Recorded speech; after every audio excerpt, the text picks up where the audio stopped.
शनिवार की व्रत कथा। एक समय स्वर्गलोक में सबसे बड़ा कौन के प्रश्न पर 9 ग्रहों में वाद विवाद हो गया। विवाद इतना बढ़ा कि परस्पर भयंकर युद्ध की स्थिति बन गई। निर्णय के लिए सभी देवता देवराज इंद्र के पास पहुंचे और बोले, हे देवराज, आपको निर्णय करना होगा कि हम में से सबसे बड़ा कौन है। देवताओं का प्रश्न सुनकर देवराज इंद्र उलझन में पड़ गए। इंद्र बोले, मैं इस प्रश्न का उत्तर देने में असमर्थ हूं। हम सभी पृथ्वीलोक में उज्जैनी नगरी में राजा विक्रमादित्य के पास चलते हैं। देवराज इंद्र सहित सभी ग्रह देवता उज्जैनी नगरी पहुंचे।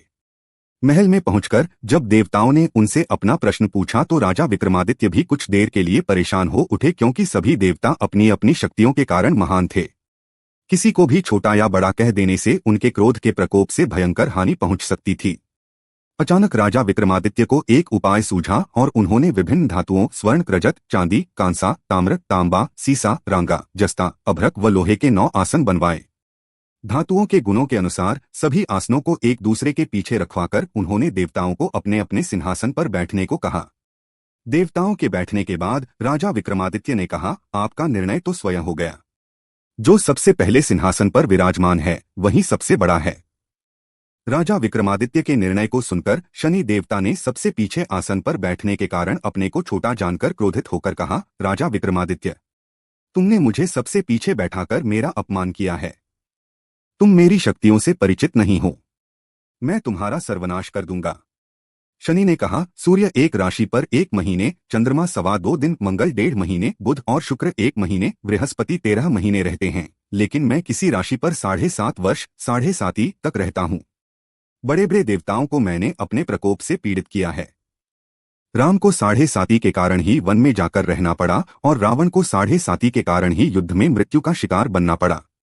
राजा, अब तू भी मेरे प्रकोप से नहीं बच सकेगा।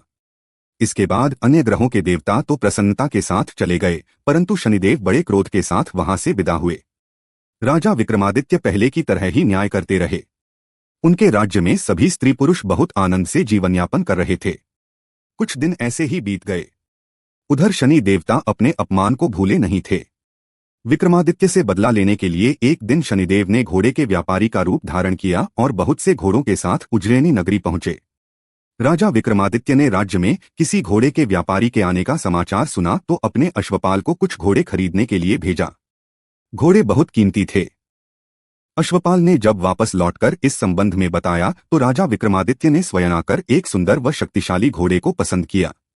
घोड़े की चाल देखने के लिए राजा उस घोड़े पर सवार हुए तो वह घोड़ा बिजली की गति से दौड़ पड़ा। तेजी से दौड़ता घोड़ा राजा को दूर एक जंगल में ले गया और फिर राजा को वहां गिराकर जंगल में कहीं गायब हो गया। राजा अपने नगर को लौटने के लिए जंगल में भटकने लगा, लेकिन उन्हें लौटने का कोई रास्ता नहीं मिला। राजा को भूख प्यास लगाई। बहुत घूमने पर उसे एक चरवाहा मिला। राजा ने उससे पानी मांगा। पानी पीकर राजा ने उस चरवाहे को अपनी अंगूठी दे दी। फिर उससे रास्ता पूछकर वह जंगल से निकलकर पास के नगर में पहुंचा। राजा ने एक सेठ की दुकान पर बैठकर कुछ देर आराम किया। उस सेठ ने राजा से बातचीत की तो राजा ने उसे बताया कि मैं उज्जैनी नगरी से आया हूं। राजा के कुछ देर दुकान पर बैठने से सेठ जी की बहुत बिक्री हुई। सेठ ने राजा को बहुत भाग्यवान समझा और खुश होकर उसे अपने घर भोजन के लिए ले गया। सेठ के घर में सोने का एक हार खूंटी पर लटका हुआ था। राजा को उस कमरे में छोड़कर सेठ कुछ देर के लिए बाहर गया। तभी एक आश्चर्यजनक घटना घटी। राजा के देखते देखते सोने के उस हार को खूंटी निगल गई। सेठ ने कमरे में लौटकर हार को गायब देखा तो चोरी का संदेह राजा पर ही किया, क्योंकि उस कमरे में राजा ही अकेला बैठा था। सेठ ने अपने नौकरों से कहा कि इस परदेसी को रस्सियों से बांधकर नगर के राजा के पास ले चलो। राजा ने विक्रमादित्य से हार के बारे में पूछा तो उसने बताया कि उसके देखते ही देखते खूंटी ने हार को निगल लिया था। इस पर राजा ने क्रोधित होकर चोरी करने के अपराध में विक्रमादित्य के हाथ पांव काटने का आदेश दे दिया। राजा विक्रमादित्य के हाथ पांव काटकर उसे नगर की सड़क पर छोड़ दिया गया। कुछ दिन बाद एक तेली उसे उठाकर अपने घर ले गया और उसे अपने कोल्हू पर बैठा दिया। राजा आवाज देकर बैलों को हाँकता रहता। इस तरह तेली का बैल चलता रहा और राजा को भोजन मिलता रहा। शनि के प्रकोप की 7.5 पूरी होने पर वर्षा ऋतु प्रारंभ हुई। राजा विक्रमादित्य एक रात मेघ मल्हार गा रहा था कि तभी नगर के राजा की लड़की राजकुमारी मोहिनी रथ पर सवार उस तेली के घर के पास से गुजरी। उसने मेघ मल्हार सुना तो उसे बहुत अच्छा लगा और दासी को भेजकर गाने वाले को बुला लाने को कहा। दासी ने लौटकर राजकुमारी को अपंग राजा के बारे में सब कुछ बता दिया। राजकुमारी उसके मेघ मल्हार से बहुत मोहित हुई।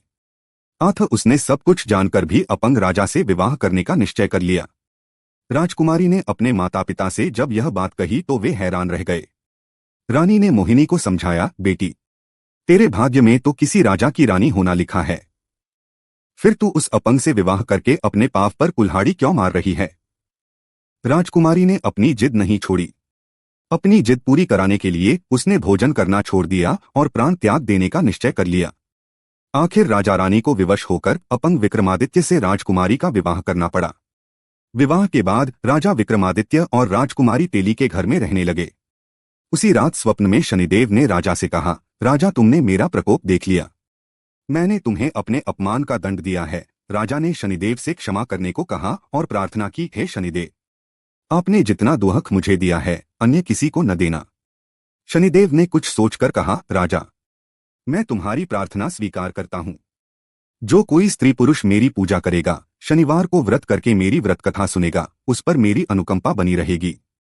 प्रातःकाल राजा विक्रमादित्य की नींद खुली तो अपने हाथ पांव देखकर राजा को बहुत खुशी हुई। उसने मन ही मन शनिदेव को प्रणाम किया। राजकुमारी भी राजा के हाथ पांव सही सलामत देखकर आश्चर्य में डूब गई। तब राजा विक्रमादित्य ने अपना परिचय देते हुए शनिदेव के प्रकोप की सारी कहानी सुनाई।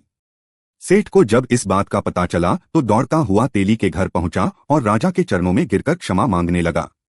राजा ने उसे क्षमा कर दिया क्योंकि यह सब तो शनिदेव के प्रकोप के कारण हुआ था। सेठ राजा को अपने घर ले गया और उसे भोजन कराया। भोजन करते समय वहां एक आश्चर्यजनक घटना घटी। सबके देखते देखते उस खूंटी ने हार उगल दिया। सेठ जी ने अपनी बेटी का विवाह भी राजा के साथ कर दिया और बहुत से स्वर्ण आभूषण, धन आदि देकर राजा को विदा किया।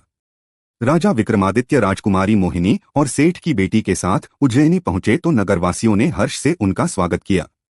अगले दिन राजा विक्रमादित्य ने पूरे राज्य में घोषणा कराई कि शनिदेव सब देवों में सर्वश्रेष्ठ हैं।